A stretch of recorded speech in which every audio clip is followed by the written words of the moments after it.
Hello world, I am Robo. Speed 1 terahertz, memory 1 zettabyte. ఇలా ఈ movie చాలామంది చూసే ఉంటారనుకుంటున్నాను. మరి మనం రోబో ఈ మూవీతో 1.0 దీంతో సైన్స్ అండ్ టెక్నాలజీలోని రోబోటిక్స్ అనేటటువంటి చాప్టర్ని నేర్చుకోబోతున్నాం. రెడీయా? Yes, welcome to La Excellence. ఇవాళ లర్న్ ఎస్ఎన్టీ త్రూ రోబో అనేటటువంటి దీంట్లో రోబో మూవీ నుంచి నేర్చుకోబోతున్నాం. ఫస్ట్ మనం రోబో అనే దానికి మీనింగ్ ఏంటో దాంతోనే స్టార్ట్ చేద్దాం. మరి ఇక్కడ చాలా మూవీస్ అనేటటువంటివి ఉన్నాయి రోబోకి సంబంధించి. హాలీవుడ్లో కానీ మన దీంట్లో కొన్ని తక్కువే ఉన్నా తెలుగు మూవీస్ అనేటటువంటివి. బట్ హాలీవుడ్ మూవీస్ కనుక అయితే చాలా మూవీసే ఉన్నాయి. ఇదైతే అందరూ చూసుంటారు అన్న ఉద్దేశంతో, ప్లస్ ఇది మనకి తెలుగులో కూడా ఉంది కాబట్టి కొంతమంది మన వాళ్ళు ఫ్యాన్స్ కూడా ఉంటారు కాబట్టి ఈ మూవీ చూస్ చేసుకోవడం జరిగిందనమాట. ఇది చెప్పడం కోసం. మరి రోబోట్ అంటే మీనింగ్ ఏంటి ఇంతకీ? ఈ మూవీ స్టార్టింగ్లోనే మీరు చూసుంటారు, కొన్ని చిట్టి రోబోట్స్ నడుస్తూ ఉంటాయి, వాటర్ అందిస్తూ ఉంటాయి, వీళ్ళందరికీ సర్వెంట్గా పనిచేస్తూ ఉంటాయి ఇలాంటి రోబోట్స్. రైట్, గమనించుంటారు కదా. సరే, అసలు మరి రోబోట్ అంటే ఏంటి? అసలు ఈ మూవీలో మెయిన్ క్యారెక్టర్ అయినటువంటి చిట్టి కూడా రోబోటే. మరి ఇవి కూడా రోబోట్సే. మరి ఇవి కాకుండా మూవీలో ఇంకొక పర్సన్ కూడా కొన్ని రోబోట్స్ని తయారు చేస్తూ ఉంటారు. సో ఇవన్నీ కూడా మీరు చూస్తే షేప్ వైజ్గా కానీ ఫంక్షనింగ్ వైజ్గా కానీ చాలా డిఫరెంట్గా ఉంటాయి. మరి ఇంతకీ రోబోట్ అనే దాని మీనింగ్ ఏంటో ఒకసారి తెలిసేసుకుందామా? రైట్, రోబోట్స్ అనేటటువంటివి మెషిన్స్. ఇవి ఒక మెషిన్. కాంప్లెక్స్ టాస్క్స్ని వీటిని తయారు చేయడం కోసం మనం తయారు చేయబడినటువంటి మెషిన్ అనమాట. రోబో అనేది ఇట్లా ఒక డబ్బాలాగా మనిషిలాగా ఉండాల్సిన అవసరమే లేదు. నార్మల్గా ఒక హ్యాండ్ లాగా ఉండొచ్చు. ఫర్ ఎగ్జాంపుల్, కార్స్ని మ్యానుఫ్యాక్చరింగ్ చేసే కంపెనీస్ వీటన్నిటిలో జస్ట్ ఒక కార్స్ని అసెంబుల్ చేయడానికి వీటికి రోబోస్ అనేటటువంటి ఉంటాయి. రైట్, మరి ఈ రోబోట్స్ ఎలా పనిచేస్తాయి, వాటికి సంబంధించి వాటి మెకానిజం ఏంటి, ఇదంతా స్టడీ చేసేటటువంటి ఆ ఫీల్డ్నే రోబోటిక్స్ అని అంటాము. మరి హ్యూమనాయిడ్ రోబోట్ అంటే ఏంటి? హ్యూమనాయిడ్ రోబోట్ పేరులోనే హ్యూమన్ లాగా చూడ్డానికి హ్యూమన్ లైక్ క్యారెక్టరిస్టిక్ ఉంటే మనం అటువంటి రోబోట్స్ని హ్యూమనాయిడ్ రోబోట్స్ అని అంటాం. ఫర్ ఎగ్జాంపుల్, ఈ మూవీలో మీరు చూసే ఉంటారు, ఈ చిట్టి అనేటువంటి రోబోట్కి మన హీరో యొక్క వాకింగ్ స్టైలే నేర్పిస్తారు. సో వాయిస్ రికగ్నిషన్ నేర్పిస్తారు, ప్రతి ఒక్కటి నేర్పిస్తారు. అది చూడడానికి దానిపైన స్కిన్ ఇదంతా వేసిన తర్వాత చూడడానికి హ్యూమన్ లాగే ఉంటుంది కదా. సో హ్యూమనాయిడ్ రోబోట్ అంటే హ్యూమన్ లైక్ ఉండేటటువంటి రోబోట్స్ని హ్యూమనాయిడ్ రోబోట్స్ అని అంటాము. రోబోట్స్ ఇంకా మనకి డిఫరెంట్ షేప్స్లో ఉండొచ్చు అన్నమాట. కొన్ని పక్షుల్లాగా ఉండొచ్చు, కొన్ని జస్ట్ 4 చక్రాల మీద నడిచే ఒక చిన్న బండిలాగా. మనకి చంద్రయాన్-2 లాంచ్ చేసేటప్పుడు అక్కడ ల్యాండ్ అయ్యి చంద్రుడి మీద తిరుగుతూ ఉండేటటువంటి ఒక రోవర్ అంటాం దాన్ని, తిరుగుతూ ఉండేటటువంటి బండి. సో ఆ రోవర్ కూడా ఒక రోబోట్ అన్నమాట. ఇలాగా రోబోట్స్ అనేటటువంటి డిఫరెంట్ షేప్లో ఉండొచ్చు. ఇక్కడ మనం చూస్తే ఈ రోబోట్కి మోషన్ రికగ్నిషన్ అంటే అవతల వ్యక్తి నడుస్తున్నారా ఏంటి, ప్రతిదీ కూడా సెన్సార్స్ అనేటటువంటివి ఉంటాయి. మీరు చూసే ఉంటారు, దానికి కళ్ళు ఫిక్స్ చేస్తారు, దాంతో అది చూడగలదు, వెనక నుంచి చూడగలదు, అది ఎప్పుడు కావాలంటే అప్పుడు అలా తల కూడా వెనక్కి తిప్పి చూస్తూ ఉంటుంది. సో మోషన్ రికగ్నైజర్ అని రకరకాలైనటువంటి కాంపోనెంట్స్ ఉన్నాయి.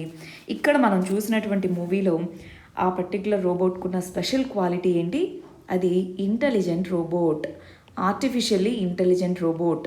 ఉన్న కొన్ని కమాండ్సే కాదు, తనకై తాను ఆలోచించగలదు. ఆర్టిఫిషియల్ ఇంటెలిజెన్స్, కృత్రిమ మేధస్సు ఉంటుంది. ఇంకా చూడండి, ఇక్కడ సోఫియా అనేటటువంటి రోబోట్, వ్యోమ్ మిత్ర అనేటటువంటి హ్యూమనాయిడ్ రోబోట్. ఇవి 2 హ్యూమనాయిడ్ రోబోట్సే. ఇది ఫుల్ హ్యూమనాయిడ్ రోబోట్, ఇది వచ్చేటప్పటికి హాఫ్ హ్యూమనాయిడ్ రోబోట్. కాళ్ళు అవి లేవన్నమాట, జస్ట్ అది కూర్చొని ఉండేలాగా హాఫ్ హ్యూమనాయిడ్ రోబోట్. మనిషిలాగా ఉండడం అనేటటువంటి ఫీచర్స్ మనిషిలాగా ఉన్నాయి కాబట్టి హ్యూమనాయిడ్ రోబోట్ అని పిలుస్తాము. Next, Asimov rules. Isaac Asimov అనే వ్యక్తి. సో అసలు అసిమోవ్ రూల్స్ అంటే ఏంటి? ఈ సీన్లో మీకు గుర్తే ఉంటుంది. సో అప్రూవల్కి అని చెప్పేసి తీసుకెళ్తారు, అక్కడ అందరూ డిఫరెంట్ క్వశ్చన్స్ అడుగుతారు, పర్ఫామ్ చేస్తూ ఉంటుంది. సో అప్పుడు ఈ వ్యక్తి ఆ రోబోని రన్ అరౌండ్ అని చెప్తారు, రన్ అరౌండ్ అని. సో అది అలా తిరుగుతూ ఉంటుంది, దానికి మల్టిపుల్ కమాండ్స్ ఇస్తూ ఉంటారు. కమాండ్స్ ఇస్తూ ఉన్నప్పుడు సో ఇతను ఏది చెప్తే అది చేయమన్నట్టుగా చెప్తారనమాట. కమాండ్స్ ఇస్తూ ఉంటారు, అది స్పీడ్గా రన్ చేస్తూ ఉంటుంది, జంప్ చేయమంటే జంప్ చేస్తూ ఉంటుంది. సడన్గా కిల్ వసీకరణ్ అని చెప్తారు. సో అది నైఫ్ తీసుకొని చంపడానికి కూడా వస్తుంది, అప్పుడు స్టాప్ అని చెప్తారు. దాంతో దీనికి ఇస్తున్న అప్రూవల్ మేము రిజెక్ట్ దీనికి అసలు అప్రూవల్ ఇవ్వబోము, అది హార్మ్ఫుల్ అని చెప్పేసి రిజెక్ట్ చేస్తారు. సో అప్పుడు ఇనీషియల్గానే ఈ పర్సన్ ఒక క్వశ్చన్ అడుగుతారనమాట ఇక్కడ ఉన్నటువంటి సైంటిస్ట్ని, అంటే ఇక్కడ మన రజనీకాంత్ని, ఈ రోబో అనేది అసిమోవ్ రూల్స్కి అనుగుణంగానే తయారు చేశారా అని అడుగుతారు. ఎందుకు ఇవ్వట్లేదు అప్రూవల్ అని అడిగినప్పుడు, మీరు దీని అసిమోవ్ రూల్స్కి అనుగుణంగా తయారు చేశారా అని. వెరీ వెరీ ఇంపార్టెంట్ అండి. రోబోటిక్స్ గురించి మనం చదువుకునేటప్పుడు అసిమోవ్ రూల్స్ అనేటటువంటివి మనం చదువుతామన్నమాట. మరి ఏంటి ఆ అసిమోవ్ రూల్స్ అనేటటువంటివి? Isaac Asimov. సో ఈ వ్యక్తి 1950s కొన్ని ఫిక్షన్ నావెల్స్ ఇవి రాశారనమాట, నాటకాలు ఇవి. దాంట్లో ఫస్ట్ ఐ రోబోట్ అనేటటువంటి బుక్, దాంట్లో కొన్ని లాస్ అనేటటువంటివి రాయడం జరిగింది ఐజాక్ అసిమోవ్ రోబోట్స్కి సంబంధించి. ఫస్ట్ లా వచ్చేటప్పటికి హ్యూమన్స్ని ఇంజ్యూర్ చేయకూడదు, హ్యూమన్స్కి ఏ విధమైన కావాలని హ్యూమన్స్కి హార్మ్ జరుగుతూ ఉంటే చూస్తూ ఉండకూడదు. రెండవది, హ్యూమన్ బీయింగ్స్ ఇచ్చినటువంటి ఆర్డర్స్ని ఒబే చేయాలి. ఫస్ట్ లా వైలేట్ అవుతుందంటే అప్పుడు కాకుండా, అంటే ఇందాక ఒక హ్యూమన్ బీయింగ్ వెళ్ళి వేరే అతన్ని చంపేయి అన్నారు, ఆ లా వైలేట్ అవుతుంది అన్నప్పుడు అది పాటించకపోయినా పర్లేదు, బట్ హ్యూమన్స్ ఇచ్చిన ఆర్డర్స్ని మస్ట్ ఒబే. అదేవిధంగా తన ఓన్ ఎగ్జిస్టెన్స్ని రోబోట్స్ ప్రొటెక్ట్ చేసుకోవాలి, బట్ ఈ రెండింటిని నెగెట్ చేస్తూ కాదు. ఈ విధంగా కొన్ని రూల్స్. ఆ తర్వాత ఇంకొక ఫస్ట్ రూల్ని తీసుకొని వచ్చారు, జీరోత్ లా అంటాము. దీని కింద హ్యుమానిటీకి, ఒక హ్యూమన్ కాదు హ్యుమానిటీ ఓవరాల్గా మానవ జాతికి హాని కలిగించేలాగా రోబోట్స్ ప్రవర్తించకూడదు, ఇలాంటి రూల్స్ అనేవి తీసుకొచ్చారు. వీటినే అసిమోవ్ రూల్స్ అని అంటారు. ఇప్పటికీ కూడా మనము రోబోట్స్ని, ఇది అతను రాసింది ఫిక్షనల్ స్టోరీస్లో, ఇదిగోండి ఫిక్షనల్ స్టోరీస్ కోసం ఇవి రాశారు, కానీ ఆ తర్వాత ఆర్టిఫిషియల్లీ ఇంటెలిజెంట్ రోబోట్స్ ఇవి ఇప్పుడు మనం డెవలప్ చేస్తున్నా సరే ఈ రూల్స్ని పాటించడానికి మనం ప్రయత్నిస్తామన్నమాట. ఈ రూల్స్ని పాటించేందుకు మనం చూస్తూ ఉంటాము, ఎందుకంటే రోబోట్స్ అనేవి హ్యూమన్స్కే హాని కలిగించకూడదు కదా. సో అందువల్ల రోబోటిక్స్ అనేటటువంటి ఈ పర్టికులర్ ఫీల్డ్లో అసిమోవ్ రూల్స్ అనేవి వెరీ ఇంపార్టెంట్. ఆ సీన్లో స్పెసిఫిక్గా అడుగుతారు, ఈ రోబో అసిమోవ్ రూల్స్ని పాటిస్తుందా లేదా అని చెప్పేసి. ఆ రూల్స్ ఏంటి అంటే ఇవన్నీ అన్నమాట. నెక్స్ట్, నార్మల్లీ ట్రెడిషనల్గా అసలు రోబోట్స్ ఎలా వర్క్ అవుతాయి, వాటి ఫంక్షనింగ్ ఏంటి అని మనం చూస్తే, మనం ఏదైతే కమాండ్ ఇస్తామో, ఇప్పుడు ఈ రోబో అనేటటువంటిది మోషన్ సెన్సర్స్ ఉన్నాయి, అంటే ఏదైనా ఒక వస్తువు కదులుతుంది అంటే చూడగలదు, వాయిస్ రికగ్నిషన్ చేయగలదు. సో దానికి కళ్ళకి కెమెరాస్, ఇవి కళ్ళు. సో దాంతో అక్కడ ఏం జరుగుతుంది అన్నటువంటి దాన్ని వాయిస్ అండ్ వీడియోస్ రూపంలో అది గ్రహించగలదు. సో అప్పుడు ఈ మూవీ కనుక మనం చూస్తుంటే ఆవిడ టీవీ పెట్టి పడేసేనా ఆయన అని అంటుందన్నమాట. సో ఈ రోబో వెళ్ళి ఆ టీవీని పడేస్తుంది. ఎందుకు పడేసావు అని అడిగితే పెట్టి పడేయమన్నారు కదా అని చెప్తారనమాట. అంటే ట్రెడిషనల్లీ రోబోస్ అనేటటువంటివి ఏదైతే ఎగ్జాక్ట్గా కమాండ్ ఇస్తారో ఆ కమాండ్నే ఫాలో అవుతాయన్నమాట. అదే అడ్వాన్స్డ్ రోబోస్ వచ్చేటప్పటికి ఆ కమాండ్లో ఉన్నటువంటి మీనింగ్ ఏంటి అని దాన్ని ఇంటర్ప్రెట్ చేసుకోగలుగుతుంది ప్యాటర్న్స్ని బేస్ చేసుకొని. అంటే ఇప్పుడు ఆవిడ మాట్లాడిన లాంగ్వేజ్లో పెట్టిపడేనాయన అన్నది ఒక డయాలెక్ట్ లాంటిది, జస్ట్ అదొక దానిలా వాడతారు అన్నటువంటిది ట్రెడిషనల్ రోబోట్స్ అనేటటువంటి అర్థం చేసుకోలేవు. కమాండ్ ఏదైతే ఇస్తారో అదే ఎగ్జాక్ట్గా అది ఇంప్లిమెంట్ చేయడానికి ప్రయత్నిస్తుంది. కానీ ఆర్టిఫిషియల్లీ ఇంటెలిజెంట్ రోబోట్స్ లేదా స్మార్ట్ రోబోట్స్ అనుకోండి, వీటన్నిటినీ కూడా అర్థం చేసుకునే క్యాపబిలిటీ ఉంటుందన్నమాట. నెక్స్ట్, చాలా వరకు చెప్తూ ఉంటారు రోబోట్స్ అనేవి మనుషుల ద్వారా సృష్టించినవి కదా. మరి మనుషుల ద్వారా సృష్టించినప్పుడు అన్ని పనులు రోబోట్ చేయగలిగితే మరి అలాంటప్పుడు ఇంకా హ్యూమన్స్కి ఏంటి వాల్యూ? అయితే కొంతమంది వాదన ఏంటి అంటే రోబోట్స్ క్రియేటివ్ యాక్టివిటీస్ని చేయలేవు. హ్యూమన్ బ్రెయిన్ అన్నది చాలా క్రియేటివ్ యాక్టివిటీస్ చేయలేదు అన్నది. కానీ క్రియేటివ్ వర్క్స్ కూడా ఆర్టిఫిషియల్లీ ఇంటెలిజెన్స్ ఉన్నటువంటి రోబోట్స్ చేయగలవు. For example paintings. సో ఇలాంటి క్రియేటివ్ వర్క్స్ కూడా ఆ రోబోట్స్ అనేటటువంటివి ఇప్పుడు చేయగలవు. ఆ విధమైనటువంటి టెక్నాలజీస్ ఇప్పుడు మనకి డెవలప్ అయ్యాయి. ఇదంటే మూవీలో కదా అండి, రియల్ లైఫ్లో కూడా ఉన్నాయా? ఎస్, చూద్దామా ఎగ్జాంపుల్? ఇదిగోండి, రీసెంట్లీ లాస్ట్ ఇయర్ మనకి ఒక humanoid robot, artificial intelligent robot, దాని పేరు ఐడా అనేటటువంటి రోబోట్ ఈ విధమైనటువంటి అబ్స్ట్రాక్ట్ పెయింటింగ్ని వేసి అందరినీ అట్రాక్ట్ చేయడం జరిగిందనమాట. రోబోస్ అనేటటువంటివి పెయింటింగ్ ఇలాంటి క్రియేటివ్ వర్క్స్ కూడా చేయగలవు. ఇందాక మీరు చూసిన మూవీలో నువ్వు ఏ పనైనా చేయగలవా క్రియేటివ్ వర్క్ అన్నప్పుడు ఆ చిట్టి రోబో ఎస్ అని చెప్తుంది. అప్పుడు నా పెయింటింగ్ చూద్దాం అని అంటారు. అప్పుడు ఆ పెయింటింగ్ వేస్తుంది అనమాట మూవీలో. అలా రియల్ లైఫ్లో కూడా మనకు ఆల్రెడీ రోబోట్స్ అనేటటువంటివి ఉన్నాయి. అవి రియలిస్టిక్ హ్యూమనాయిడ్ ఆర్టిస్ట్గా ఇవి పనిచేయగలవు. ఒక ఆర్టిస్ట్ మైండ్ ఎలాగైతే ఆలోచించి మరి ఇలాంటి డిజైన్స్ ఇవి క్రియేట్ చేయగలదు, ఆ విధమైనటువంటి రోబోట్స్ చేయగలవు. మరి అసలు రోబోట్స్కి ఉన్నటువంటి అప్లికేషన్స్ ఏంటి, ఎక్కడెక్కడ మనం రోబోట్స్ని వాడచ్చు అని అంటే, ఈ మూవీలో మనం కొన్ని చూసుంటాం. ఫర్ ఎగ్జాంపుల్ ఇక్కడ చూడండి, ఫైర్ జరుగుతూ ఉంటుంది, చాలా దట్టంగా పొగలు మంటలు అలుముకొని ఉంటాయి, మరి మనుషులు వెళ్ళలేరు. అలాంటి సందర్భంలో రోబోని పంపిస్తారు. అది టెంపరేచర్స్ చాలా హై టెంపరేచర్స్ వరకు తట్టుకోగలదు కాబట్టి అది వెళ్ళి అక్కడ ఉన్న వాళ్ళందరినీ రక్షిస్తుంది. సో ఇలాంటి సిచ్యువేషన్స్, డిజాస్టర్స్ వచ్చాయి. ఫర్ ఎగ్జాంపుల్ వాటర్ కింద చిక్కుకుపోయి ఉన్నారు, లేదా కొంచెమే ప్లేస్ ఉంది. సో అలాంటప్పుడు కూడా మనం రోబోట్స్ని వాడి హ్యూమన్స్ని ప్రొటెక్ట్ చేయొచ్చు. ఇలా ఎన్నో రకాల అప్లికేషన్స్ ఉన్నాయి. ఇది చూడండి, medical field or health sector. దీంట్లోనూ రోబోట్స్ అన్నవి చాలా సెన్సిటివ్ సర్జరీస్ ప్రెసిషన్తో చేయడానికి. ఇప్పుడు మామూలుగా హ్యూమన్స్కి మనకి ఫీలింగ్స్ ఇవన్నీ కూడా మనకి చాలా కాంప్లెక్సివ్గా ఉంటాయి. కానీ రోబోట్స్ అనేటటువంటివి ఒక కమాండ్ ఇస్తే దాన్ని చాలా సెన్సిటివ్గా, ఫర్ ఎగ్జాంపుల్ కొంతమంది చెయ్యి వనకడము ఇలా కొంచెం ఉంటాయన్నమాట. జనరల్గా ఎక్స్పర్ట్స్ వీళ్ళలో అన్నీ పర్ఫెక్ట్గా ఉండేలాగా చూస్తారు.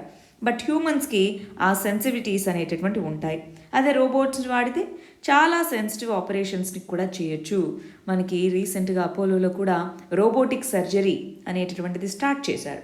సో రోబోటిక్ సర్జరీస్ అనేటటువంటివి ఇందాక చూపినట్టు డిజాస్టర్ మేనేజ్మెంట్లోనూ వాడుతూ ఉన్నాం. ఇంకా ఎక్కడెక్కడ ఏ ఏరియాస్లో వాడచ్చు మరి రోబోట్స్ని? అగ్రికల్చర్లో వాడచ్చు, స్ప్రే చేయాలి ఫార్మర్స్కి. మరి పెస్టిసైడ్స్ ఇవన్నీ ఫర్ ఎగ్జాంపుల్ ఇబ్బందికరంగా ఉన్నాయి అనుకుందాం, స్ప్రే చేయడానికి ఉపయోగపడుతుంది. మొక్కలు నాటాలి, టకటకటక సీడ్స్ నాటేయగలదు. అదేవిధంగా health care sector, education sector, డిఫెన్స్లో మన సైనికులకు బదులు రోబోట్స్ ఉంటాయి. ఇండస్ట్రియల్ ప్రొడక్షన్ ఆల్రెడీ కార్స్ వీటన్నిటి మ్యానుఫ్యాక్చరింగ్లో వాడుతున్నారు.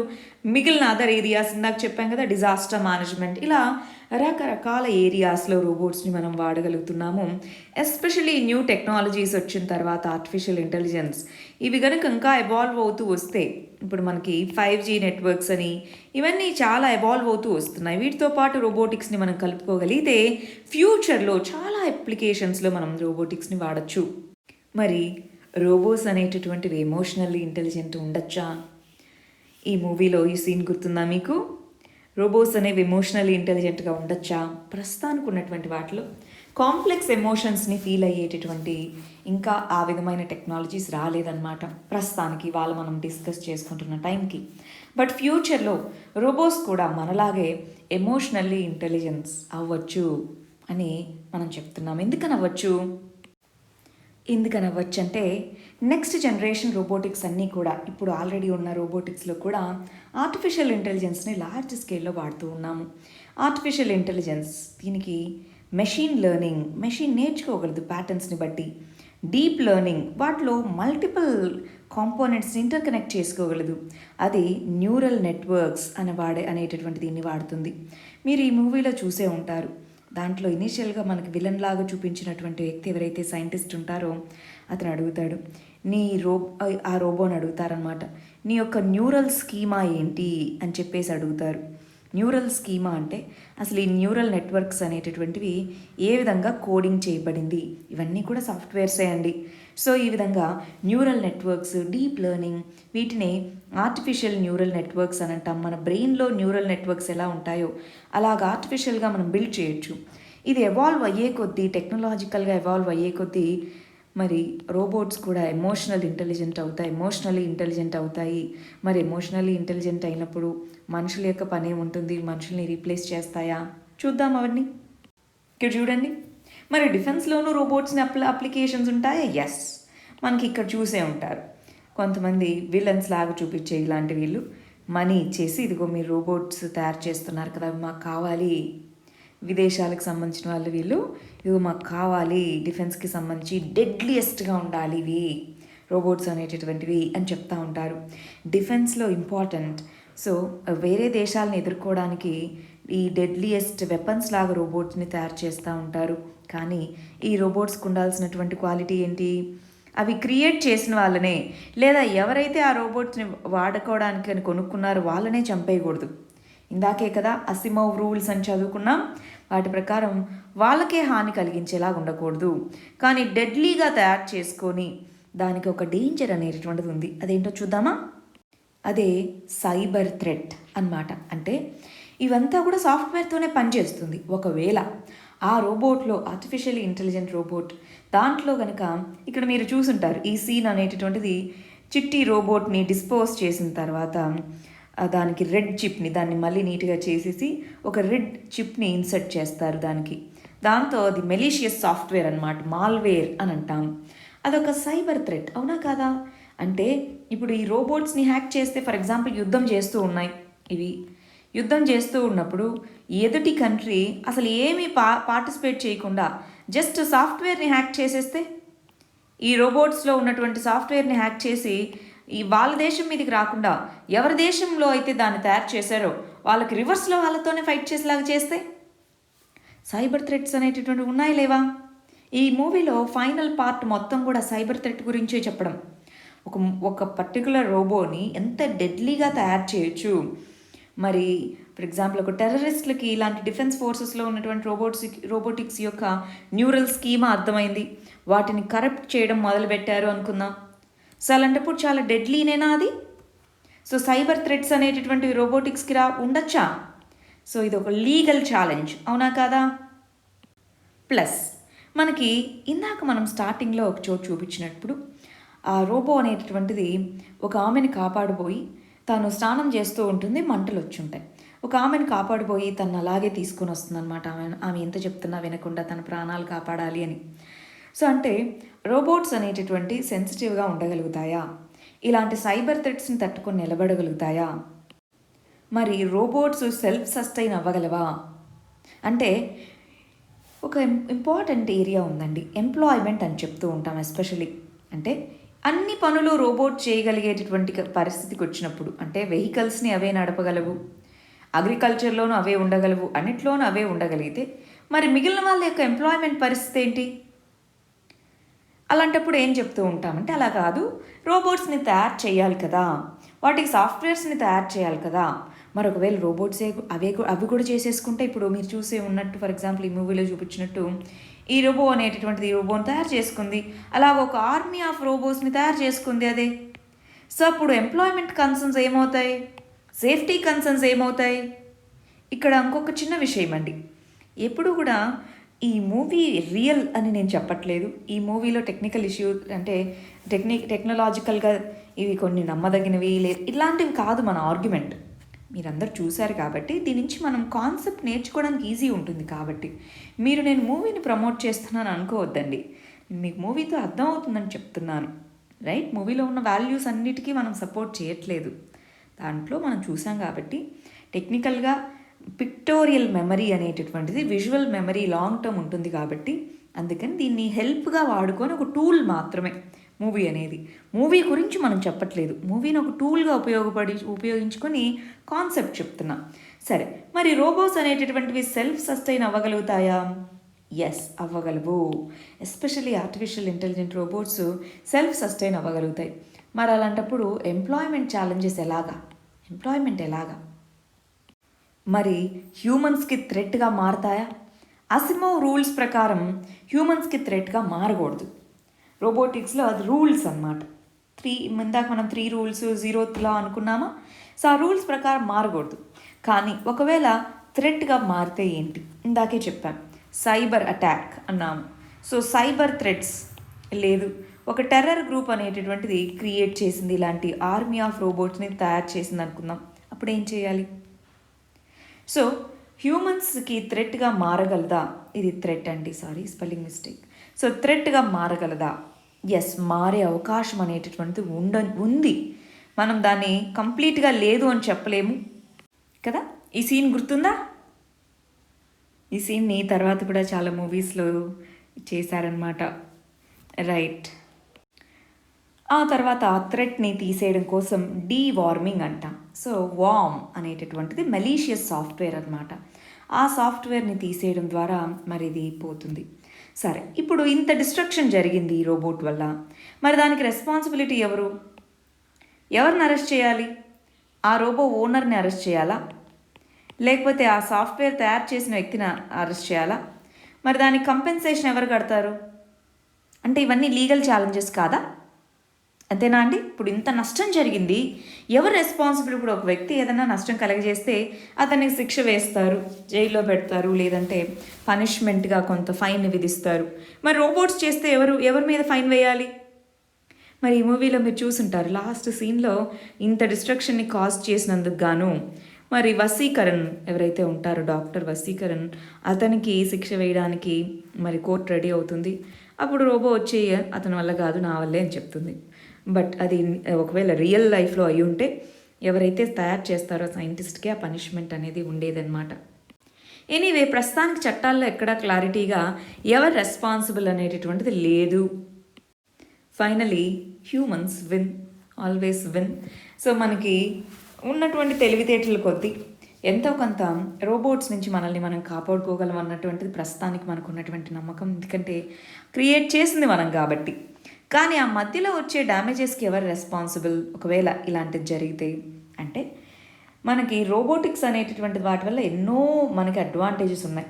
కానీ లీగల్ ఛాలెంజెస్ ఏవైతే ఉన్నాయో, ఎథికల్ ఇష్యూస్ ఏవైతే ఉన్నాయో, అదేవిధంగా రెగ్యులేటరీ ఇష్యూస్ ఏవైతే ఉన్నాయో, సేఫ్టీ ఇష్యూస్ ఏవైతే ఉన్నాయో వాటిని మనం చూసుకోగలగాలి.